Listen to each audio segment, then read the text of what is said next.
and the bike and a pen mono, as some can actually as zero, because de, I just jump upon also. Woteruni yabo Yajimaka we beni wakuko na Eastern News 24 no boso wuru chinketa. Pastor Makaliation, I will yiku. Pastor Makayabo ife CDX, yeah, Chief of Defense Staff of Federal Republic of Nigeria. What if Oku Wakuko, I will tell the reaction on it. Master Maka, if Oku Master Maka UN, in the faka, we chop tabun down, na sponsor.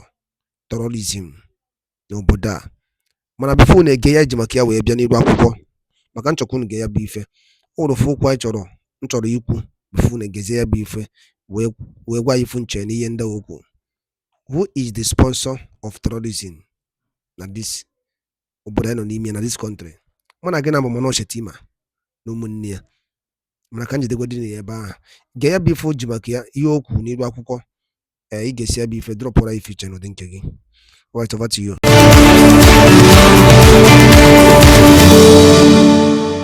The rise in insecurity in Nigeria over the years has become a major concern for successive governments, with the problem persisting. Every week, we witness attacks in various parts of the country to the extent that the destruction of lives and properties has become a norm.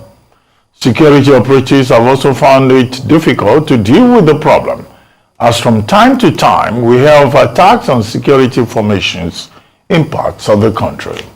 Recently, reports emerged that Boko Haram terrorists overran a military base in Sabongiri area in Damboa local government area of Borno State, leaving many soldiers unaccounted for, a development many stakeholders within the security sector described as worrisome. But the military's high command provided an insight into what transpired between terrorists and personnel attached to the forward operating base, confirming that 6 soldiers lost their lives during the encounter with 34 terrorists who had attempted to surprise the troops and retaliate against the recent killing of their commander and combatants who were eliminated. Joining us on the show to discuss the battle against insurgency, welfare of military men, and preparations for the Armed Forces Remembrance Day, the General Christopher Gwavin Musa, OFR, Chief of Defense Staff of Nigeria. Welcome to the morning show, General Musa. Thank you very much. Thank you. I'm glad to be here. Okay, General, you and the studio here, we have something in common. We are all wearing the poppycock ahead of the Armed Forces Remembrance Day, now which will be on the 15th. Let's start with that before we begin to talk about the unending challenge of insecurity, the significance of Remembrance Day, and the effort that the Nigerian Armed Forces has been making to celebrate the fallen heroes ahead of that day. There was some football competition, I think in Sokoto 8th Division, also with the community playing football just in honor of the departed heroes of the Nigerian Army.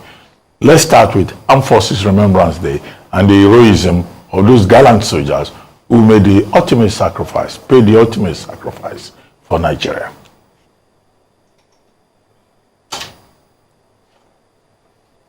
Hello, General, did you hear me? Yeah. No, there's an issue with the audio. Did you hear me? It's not too clear. You didn't? Thank you, Dr. Abati. Let me start by saying Happy New Year. Same to you. We thank God Almighty for giving us a wonderful, the end of last year. The Yuletide period was very peaceful because we took a lot of measures to ensure that it's peaceful. We intend to do more.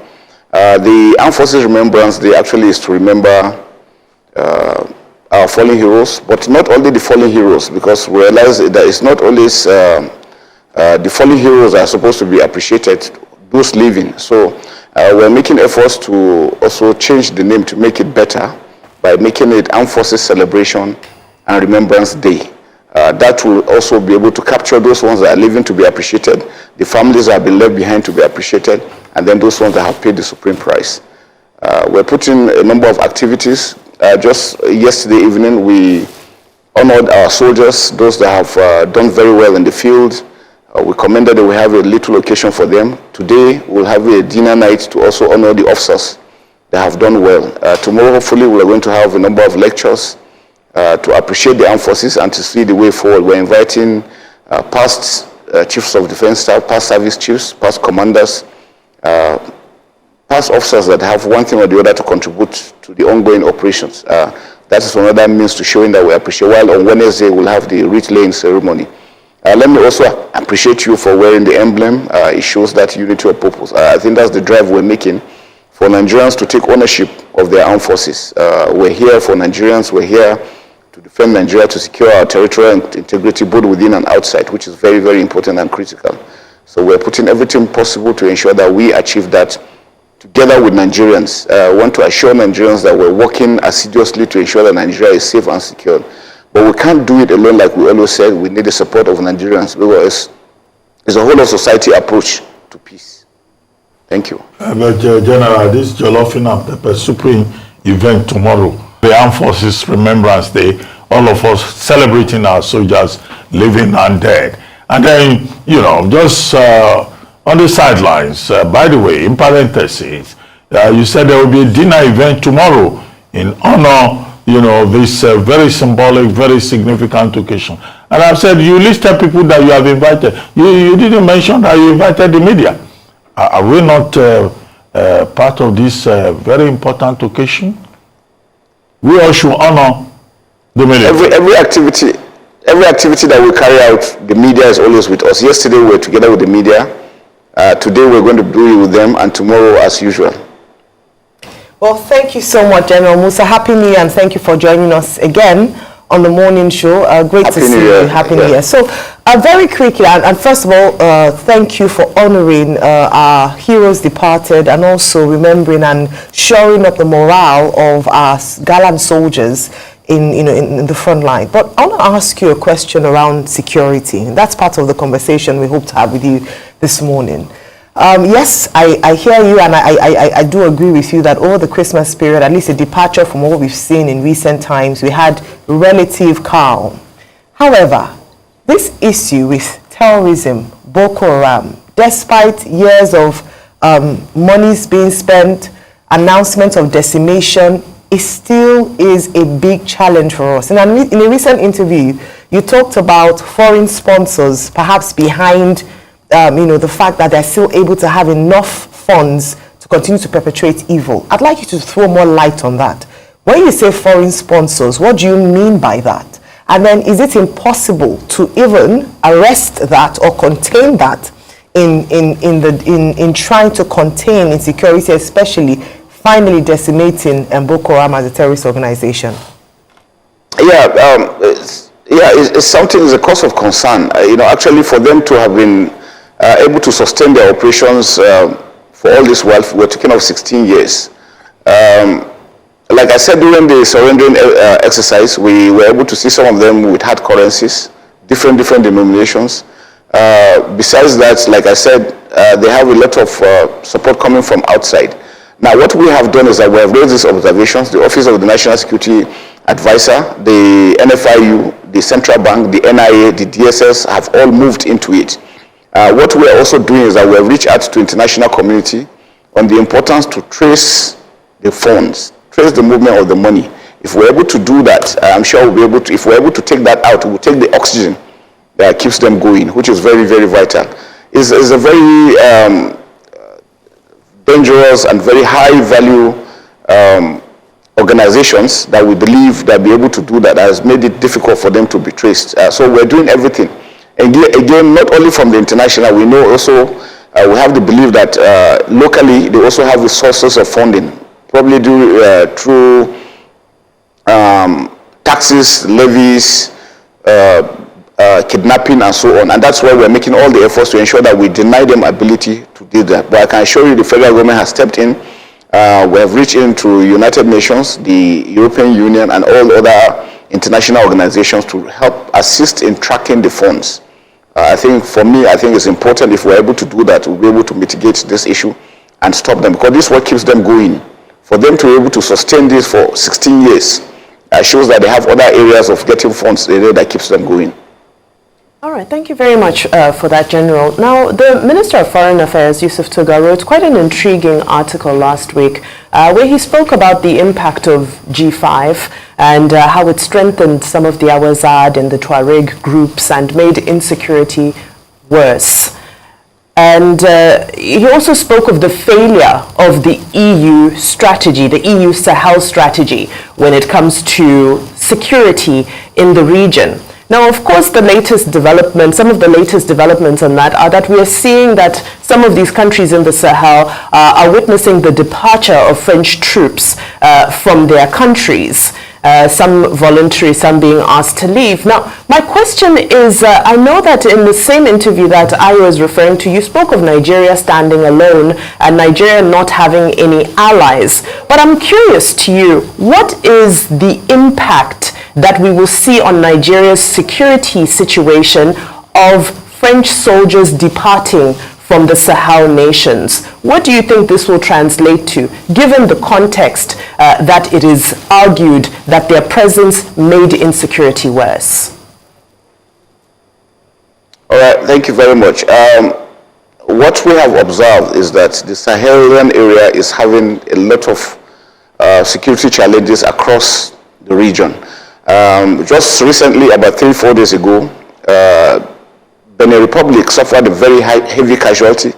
The Nigerians have, the Malians have consistently, the Burkina Faso have done that. There are also threats to Ghana and Togo. So it shows you that all around Nigeria we're having these threats coming in. And why are they doing this? They are pushing further to be able to take over those areas. And that's why it's important that we must continue to unite and work together. Their exit from ECOWAS is not a good thing. And that's why I'm happy Mr. President has really given them the olive branch that it's important that we work together as Africans, as brothers and sisters. Whatever differences we might have, I think is usual. We don't expect to have everything 100%. But it's important for them to understand that we need to work together. Over the years, because we have continued to fight, we have over time developed a number of experience on how to go about this. And that's why you can see that we are achieving so much. Of recent, we have intensified our operations against the Lakurawas in the northwest area, and that now there will be attacks against soft targets. They will always want to do that because they will avoid where they have strongholds and go to weaker areas to do that, to show that they are still relevant, they are still potent. For the withdrawal of the French troops, those are sovereign countries, so I won't decide whether who they want to stay with, who they want to drive away. But the important thing is that they must stand strong. For us in Nigeria, if they fail, there'll be a lot of issues to Nigeria. And that's why we need them to be strong, because every country requires a buffer. And we need them to be strong, and that's why whatever it takes, we need to make sure that they are together and they are strong enough to be able to weather the storm, the attacks. If you notice that these attacks come into Nigeria from these neighboring countries, and because the areas are porous, if they're able to secure their own borders, we will not have these attacks into Nigeria. And that's why it's very, very critical. Just recently, again, there were attacks on the pipeline, on the transnational pipeline between Benin, Nigeria Republic, across. It shows that people are trying to sabotage the efforts and trying to deepen the crisis between Nigeria and Niger and Nigeria and others. But we have understood that, and that's why we're working together. All members of the armed forces are still working because we know that it is dangerous to allow us fail. We cannot afford to fail. So our unity of purpose in fighting against the terrorists, whether in Niger, Togo, Ghana, Mali, Burkina Faso, Cameroon, Chad, Niger, is important that we remain together. Well, General, now since 1999, we've been hearing about reforms in the security sector. This is 2025. Many Nigerians will tell you that they have not seen the effect of those reforms, from Obasanjo's presidency to President Tinubu's presidency. 2, we started hearing about calibrating the architecture, security architecture. Some of us have been waiting for that building to be completed. We have not seen any architecture. 3, from architecture, we move to kinetic and non-kinetic. There seems to be disconnect between the kinetic and the non-kinetic. 4, there have been issues about human rights and welfare, particularly with regard to the other ranks, the rank and file, who started deserting the battlefront at a time, who started, protesting against their superior officers. Now, what are the special challenges that the Nigerian military is facing? Where is the disconnect between the kinetic and the non-kinetic, between human rights and welfare? Because it looks like this problem is still not going to go away very soon. The excuse that it is asymmetrical warfare, we have heard that, we know that. Architecture, we have had. When are we going to begin to see very concrete results? Where is the challenge? Thank you, Dr. Abati. I think the challenge has to do with the nature of the warfare we're dealing with. In the past, it used to be the conventional type where you are dealing with one enemy against the other. Now, we are dealing with non-state actors that are like normal citizens within the area. So it makes it extremely difficult identifying who is who. You can only tell when you see them armed. If they're not armed, they're just like any other normal human beings. And so it makes it, and because again, a lot of them also are dealing with ideology. The ideology is of the mind. And once a person believes what he's doing is right, that when he dies he's going to heaven, he's benefiting so much, he has nothing to lose. And that's the most dangerous enemy you have to fight with. Now, there is no disconnect between the kinetic and the non-kinetic. And that's why we've always preached that it is a whole of society approach. In the beginning, we started making it look as if it was an armed forces affair, it was an armed forces war.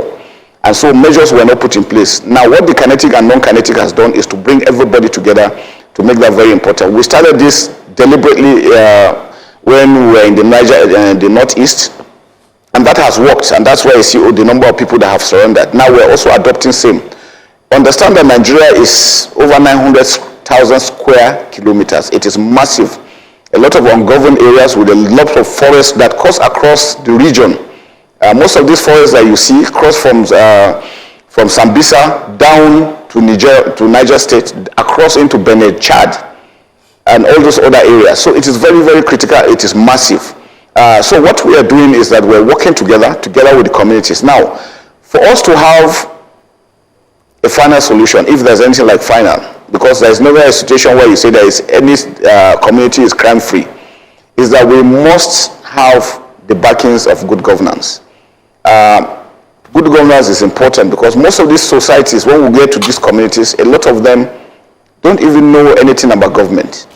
You go there, there are no roads, no water, no electricity, and as long as we have poverty and hunger, it's going to, these are areas, these are tools that they use to bring them into the fold, and that's why they recruit quite easily. I can tell you on a weekly basis, we are taking them out as many as possible. But the more you do that, the access they get from these other countries into Nigeria, movement of small arms and light weapons into Nigeria, movement of drugs. So it's a continuous, and that's why it's important that we must work together with our neighbors.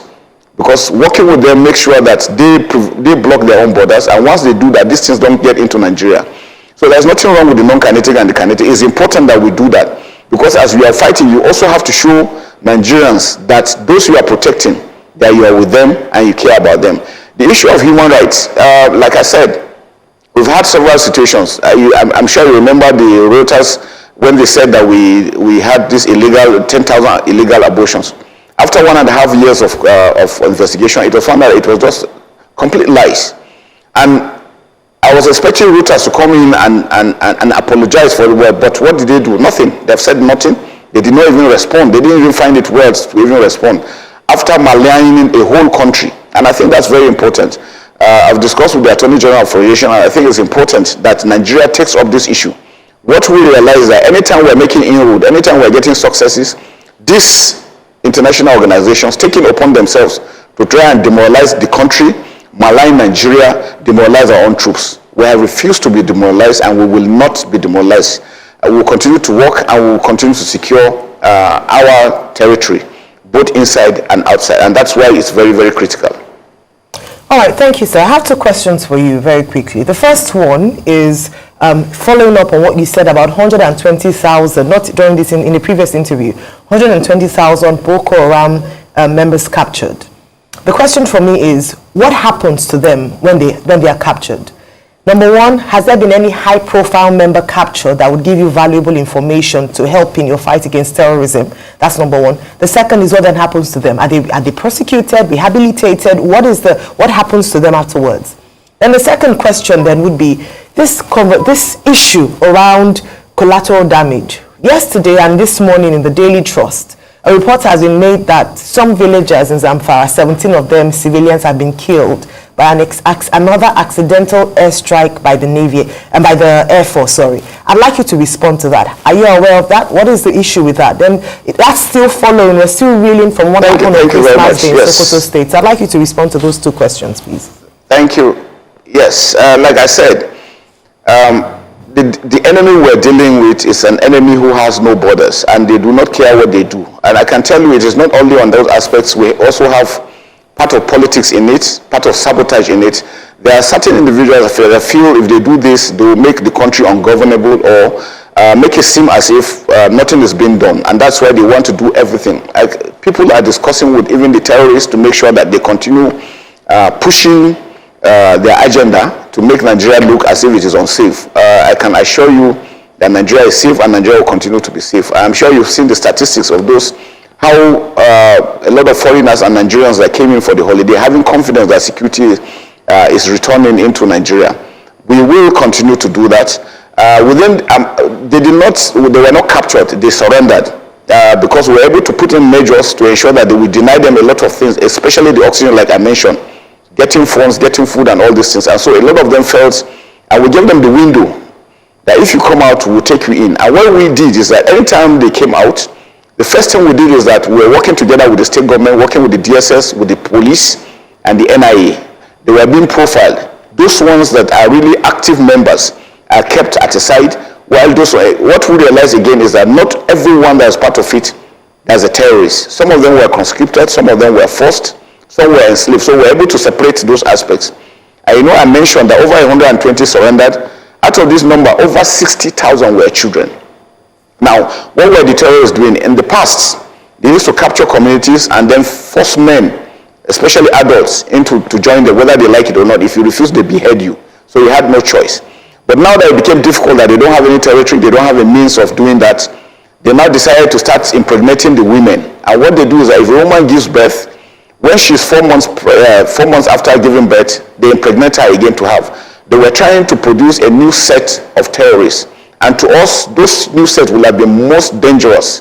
Why? Because we know for humans, any society that you grow in, what you see is what you think that is normal. Now those guys, those kids growing up in a society where killing is rampant, beheading, and all sorts of inhuman activities, they will not have empathy, they will not have sympathy for anything. And that's why we're happy that over 60,000 have surrendered. And so we have women, the elderly, and these children that have been kept outside. Those main actors are going through the eradication, and investigation is ongoing.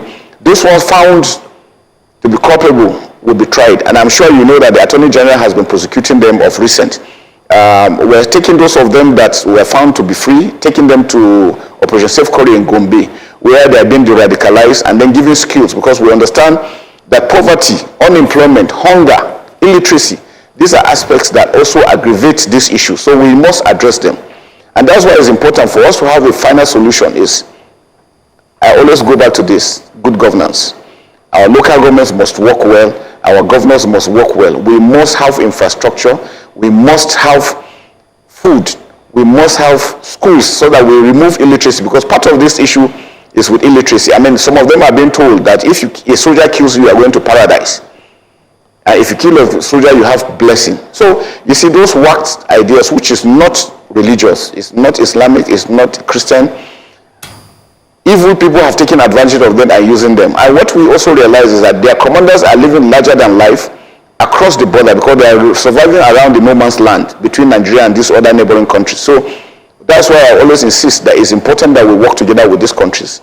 We don't want them to leave ECOWAS. We want them to remain in ECOWAS so that we can continue to work. Whether those countries want their own kind of governance, it is left for them. But it's important that we work together. All right, the second one about the airstrikes, the one that happened in Zamfara yesterday. The airstrikes, the accidental. Yes, the airstrike. Like I said, good. The issue, you see, the issue of the airstrike is still the same thing.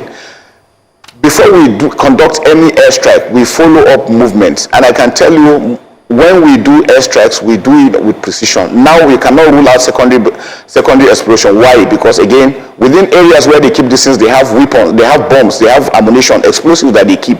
So sometimes if it goes up, you cannot rule out the aspect that civilians might be affected, but we do not deliberately target civilian population. We avoid as much as possible. We have videos that we follow up before any strike is conducted. Now, what is happening is that, like I said, in the past we have had traditional rulers, religious leaders that are also part of these things, aggravating this situation. Normally, once these things happen, they take advantage and want to make it. And maybe a question we should ask, why is it that when we are succeeding, that's when you keep on hearing this accidental airstrike here and there? Again, for us, I think it is just a way of demoralizing the troops, demoralizing our air force, and making it look as if we don't know what we're doing. We're investigating every airstrike they said that is an accident, or any airstrike that is conducted. We carry out thorough investigation and we come out with this. Most times when they say there is any airstrike, before you go there, they tell you they've buried the people. Why not wait and then let's also come and verify these issues? But like I can tell you, if there's anything like that, we conduct up reports and then we take action against that. Well, thank you very much, General MUSA, Chief of Defense Staff of Nigeria, for joining us on the morning show today.